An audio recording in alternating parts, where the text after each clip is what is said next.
नमस्कार, बहुत स्वागत है आपका सुपरफास्ट छत्तीसगढ़। आप देख रहे हैं, मैं हूं आपके साथ ऋतु ज्ञानवानी। सबसे पहले बात राजधानी रायपुर की।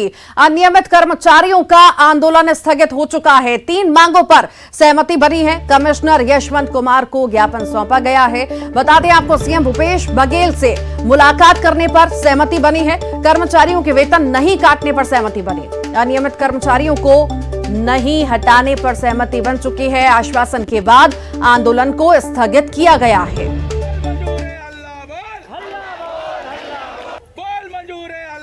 अनियमित कर्मचारियों का आंदोलन स्थगित हो चुका है। 3 मांगों पर सहमति बनी है, उसके बाद आंदोलन स्थगित किया गया है। रायपुर की तस्वीरें हैं जहां पर अनियमित कर्मचारी आंदोलन कर रहे थे और अब आंदोलन स्थगित हो चुका है। 3 मांगों पर सहमति बनी है।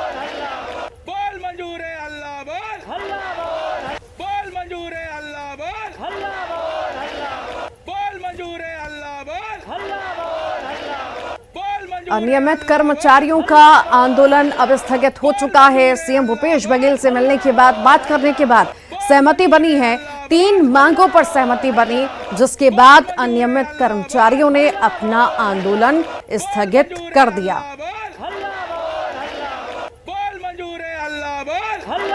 रायपुर की तस्वीरें हैं जहां पर अनियमित कर्मचारी लगातार प्रदर्शन कर रहे थे और अब जो है आंदोलन को स्थगित किया गया है कर्मचारियों द्वारा। 3 मांगों पर सहमति बन चुकी है। सीएम भूपेश बघेल से मुलाकात और बात के बाद ये सहमति बनी है।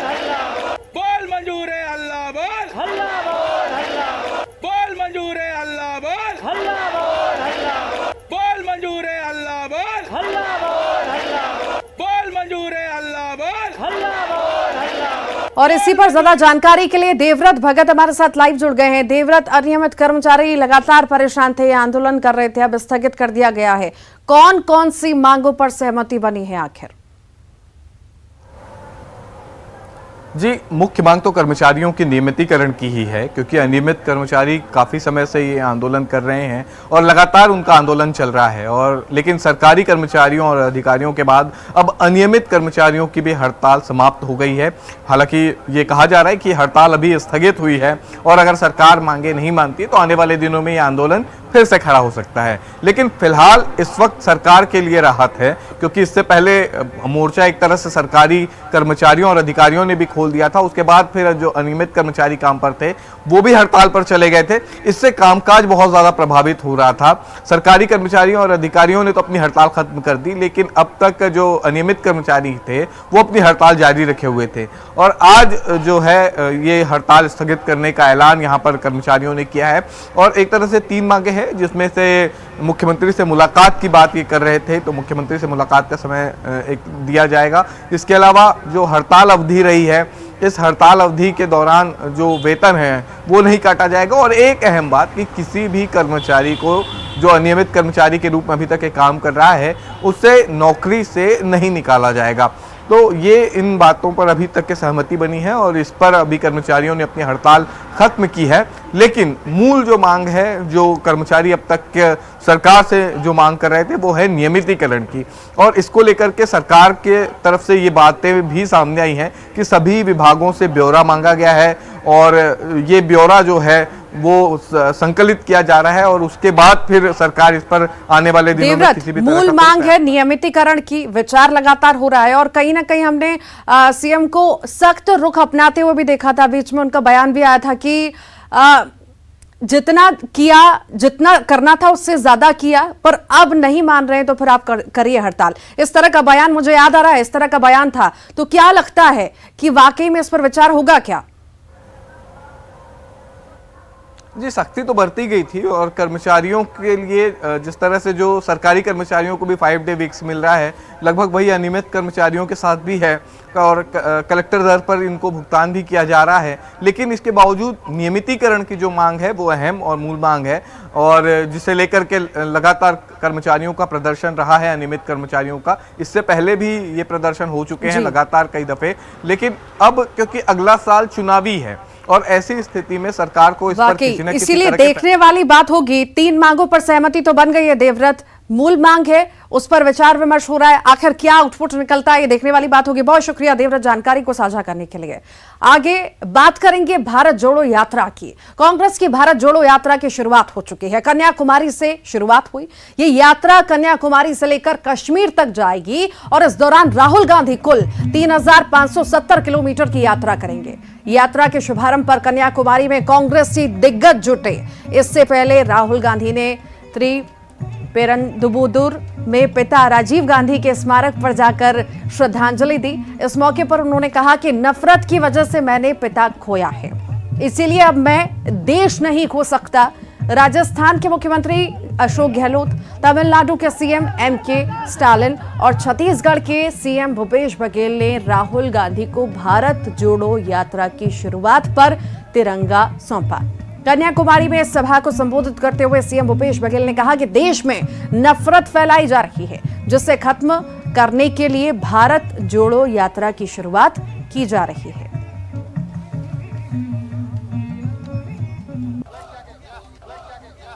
It gives me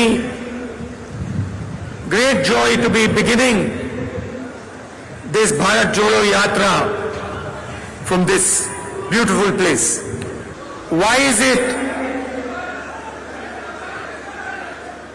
that after so many years after independence, we are feeling the need, and not just the Congress party, but millions and millions of Indian people are feeling the need of a Bharat Jodo Yatra. What is happening in the country that so many people, millions and millions of people, feel that there is a need to take an action that brings India together. वो भारत है जहां दुनिया भर के सताए हुए लोगों को आश्रय देने वाला ये देश है। ये वो जगह है जहां तिरुवल्लुवर जी का दर्शन हम लोगों ने किया राहुल जी के साथ। गांधी मंडपम गए, कामराज नाडर जिन्होंने कांग्रेस को मजबूती देने का काम किया। ये वो पवित्र जगह है जहां महात्मा गांधी यहां आके शांति का संदेश, भाईचारा का संदेश लेके गए। आज उसी गांधी के सत्य और अहिंसा के रास्ते पे चलते हुए अंग्रेजों को उखाड़ फेंका गया और उन्हीं अंग्रेज के मानने वाले लोग आज देश में जहर फैलाने का काम कर रहे हैं। इस जहर को निकालने के लिए देश में जो एकता, भाईचारा जो वर्षों से चला आ रहा है, उसे फिर से जोड़ने के लिए देश के मूल समस्याओं के, चाहे किसान हो, मजदूर हो, गरीब हो, आदिवासी हो, चाहे दलित हो, महिलाएं हो। अभी दिल्ली में महंगाई के खिलाफ हल्ला बोल का नारा राहुल जी ने दिया। आज आम जनता की समस्याओं को लेकर भारत को जोड़ने के लिए एक बार फिर से इस पवित्र स्थान से राहुल जी यहां से लेकर कश्मीर तक के पदयात्रा करने का निर्णय किया है। आरएसएस प्रमुख मोहन भागवत 7 दिनों के दौरे पर रायपुर आए हुए हैं और राजधानी में राष्ट्रीय स्वयंसेवक संघ की गतिविधियां शुरू हो चुकी हैं। रायपुर का दौरा बीजेपी के राष्ट्रीय अध्यक्ष जेपी नड्डा भी करने वाले हैं, लेकिन दोनों के दौरे के दौरान छत्तीसगढ़ व्यंजन को लेकर सियासत जारी है। मुख्यमंत्री भूपेश बघेल ने कहा कि हम तो मोहन भागवत का स्वागत करते हैं और यहां आए हैं तो बहुत बढ़िया है। मुझे पता चला कि वो यहाँ के व्यंजन चीला फरा भी खा रहे हैं, अच्छी बात है, लेकिन छत्तीसगढ़ की संस्कृति को भी आत्मसात करें। यहाँ भाईचारा, शांति, प्रेम का माहौल है। यहाँ कौशल्या माता का मंदिर है, वहां जाकर दर्शन करें। गौ माता की बात करते हैं तो हमने गौठान बनाया है, उसे भी देखने जाएं, जिसको लेकर बीजेपी ने कांग्रेस सरकार पर निशाना साधा है। बिल्कुल हम स्वागत करते हैं, आए बढ़िया है। और मुझे पता चला है कि वो सब यहाँ के जो व्यंजन है छत्तीसगढ़ी, चिला फरा, चौसेला, ये सब खा रहे हैं। तो जो छत्तीसगढ़ की संस्कृति उसे आत्मसात करें। ये भाईचारा, शांति, प्रेम का ये प्रदेश कबीर का है, गुरु घासीदास का है, माता कौशल्या का है। मैं इनसे आग्रह करूँगा, कौशल्या माता का मंदिर का जीर्णोद्धार हम लोग किया, सौंदर्यीकरण किया है, उसे दर्शन करने जाए। गौ माता की बात करते हैं, हम गौठान बनाए हैं, उसे देखने जाएं। और स्वामी आत्मानंद अंग्रेजी स्कूल खोले हैं, उसमें भी वो वहाँ जाके बच्चों से बात करें। मुख्यमंत्री जी पता नहीं किस चीज के लिए आमंत्रित कर रहे हैं। पूरे छत्तीसगढ़ में विकास के काम ठप है। इस भूपेश सरकार के पास में सड़क का गड्ढा पाटने के लिए तो पैसा नहीं है। वो छत्तीसगढ़ में किस मॉडल को दिखाना चाहते हैं? मैं मुख्यमंत्री जी को चुनौती देता हूं कि पूरे 5 गौठान प्रदेश के छांट ले, हम उसको देखने जाने वाले हैं। गौ माताएं सड़कों पर हैं, गौठान में ताला बंद है। गौठान किसके लिए बनाया है मुख्यमंत्री जी ने, कांग्रेस की सरकार ने, छत्तीसगढ़ की सरकार ने? अब भारतीय जनता पार्टी के लोग अगर निरीक्षण करना चाहेंगे तो सूचना करेंगे, हम उनको स्वयं गौठान ले जाकर के निरीक्षण करा देंगे। लेकिन माननीय मुख्यमंत्री जी ने जो स्टेटमेंट दिया था कि हमने अखबारों में पढ़ा, मीडिया के माध्यम से, कि नड्डा साहब आएंगे, आदरणीय मोहन भागवत जी आएंगे, राष्ट्र के बड़े बड़े भारतीय जनता पार्टी के अध्यक्ष हैं और आरएसएस के प्रमुख हैं। तो मुख्यमंत्री जी ने सम्मानपूर्वक कहा कि वो लोग छत्तीसगढ़ में छत्तीसगढ़ी व्यंजनों का लुत्फ उठाएंगे, ऐसा मीडिया ने कहा। तो मुख्यमंत्री जी ने कहा है, वोट की राजनीति करने के लिए लुत्फ ना उठाएं, छत्तीसगढ़ी संस्कृति को आत्मसात करने के लिए आए। राष्ट्रीय स्वयंसेवक संघ की बैठक राजधानी रायपुर में शुरू हो चुकी है। एयरपोर्ट के पास स्थित जैनब मानस भवन में आज से 9 सितंबर तक केंद्रीय टोली की बैठक चलेगी। इस बैठक में 10 से 12 सितंबर तक होने वाले केंद्रीय समन्वय समिति की बैठक का एजेंडा तय किया जाएगा। तो वहीं मिनट टू मिनट कार्यक्रम तैयार करने का काम केंद्रीय टोली के सदस्य करेंगे। बैठक में संघ प्रमुख सहित 50 के करीब केंद्रीय टोली के सदस्य शामिल हैं, जिसने 9 सितंबर तक विस्तार से चर्चा की जाएगी।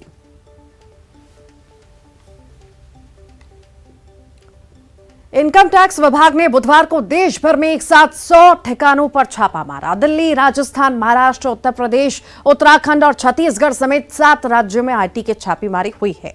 ये कार्रवाई मिड डे मील में कमाई, पॉलिटिकल फंडिंग में टैक्स चोरी और शराब घोटालों के सिलसिले में की गई है। इनमें छत्तीसगढ़ का रायपुर और रायगढ़ जिला भी शामिल है। इन छापों के बाद सूबे में सियासत गर्मा गई है। बोला था, अभी कौन सा आया है? आईटी। अब ईडी भी पीछे पीछे आई। मैं तो पहले ही बोला था, अभी कौन सा आया है? आईटी। अब ईडी भी पीछे पीछे आई। कि माननीय मुख्यमंत्री जी हर चीज को राजनीतिक चश्मे से देखते हैं, जो उचित नहीं है। और माननीय मुख्यमंत्री जी और उनके मंत्री को इतनी घबराहट क्यों है? आईटी का छापा कोई पहली बार थोड़ी पड़ रहा है। ये तो जब कांग्रेस सत्ता में थी, जब यूपीए सत्ता में थी, तब भी आईटी का छापा पड़ता था। तो आज कोई नई बात हो गई क्या है? डॉक्टर रमन सिंह जी जब मुख्यमंत्री थे उस समय भी छत्तीसगढ़ में छापा पड़ा है। तो ये कहना गलत है कि कहाँ कांग्रेस की सरकार है वहाँ छापे पड़ रहे हैं, जहाँ बीजेपी की सरकार है वहाँ भी छापे पड़े हैं और पड़ते रहते हैं। ये स्वतंत्र इंस्टीट्यूशन है, जो सूचना मिलती है वो अपना काम करते रहते हैं। इस पर राजनीति करना और आरोप लगाना मैं समझता हूँ बेतुकी है। और ये आरोप लगा के आखिर क्या बताना चाहते हैं? राजधानी रायपुर में इस साल भी नदियों और तालाबों में मूर्तियों का विसर्जन प्रतिबंधित किया गया है। प्रतिमाओं के विसर्जन के लिए शहर में 33 जगहों पर अस्थायी विसर्जन कुंड बनाए गए हैं। इसके अलावा राजधानी के महादेव घाट पर विशेष व्यवस्था की गई है। यहां विसर्जन कुंड में ही सभी छोटी बड़ी मूर्तियों का विसर्जन होगा। रायपुर और आसपास के 8000 से ज्यादा छोटी बड़ी मूर्तियों का विसर्जन यहां किया जाता है, जिसमें से कुछ प्रतिमाओं का विसर्जन शुरू हो चुका है। महादेव घाट से इतने दिन बप्पा को अपने साथ रखे, क्या कहेंगे? बहुत अच्छा लगा। अच्छा मैडम, इतने दिन तक कैसा माहौल था पूरे घर पे आपका? भक्तिमय था।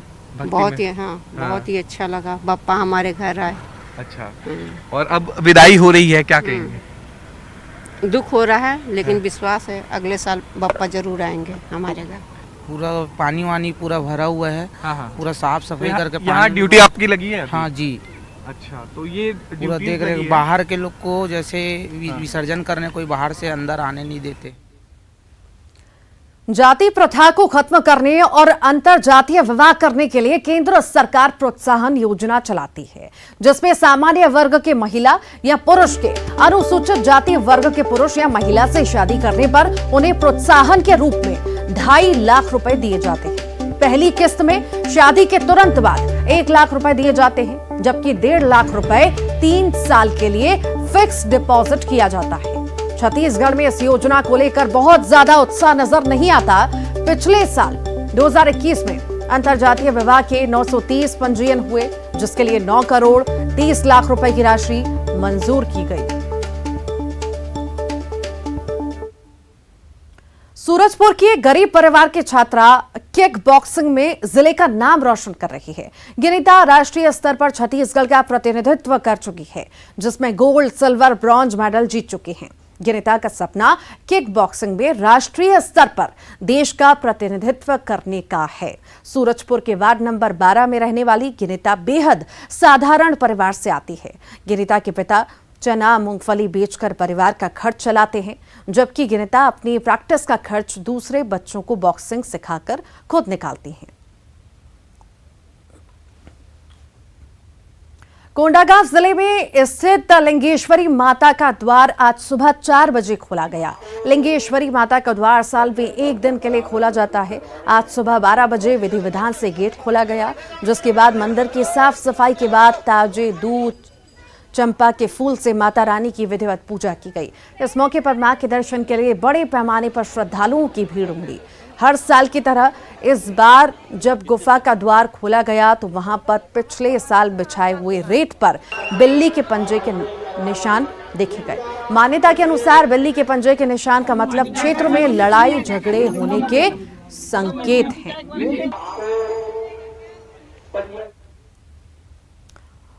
और आइए अब देखेंगे 25 सेकंड में खबर।